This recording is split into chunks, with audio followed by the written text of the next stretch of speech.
नमस्कार. श्री स्वामी समर्थ.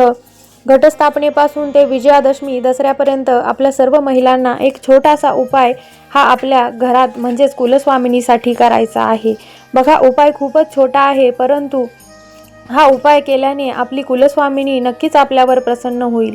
एक वाटी घ्यायची आहे, त्या वाटीमध्ये थोडेसे तांदूळ घ्यायचे. त्या तांदळामध्ये आपल्याला 2 अख्खाल्या लवंगा घ्यायच्या आहे. त्यात थोडासा कापराचा तुकडा टाकायचा. भीमसेनी कापूर असेल तर उत्तम.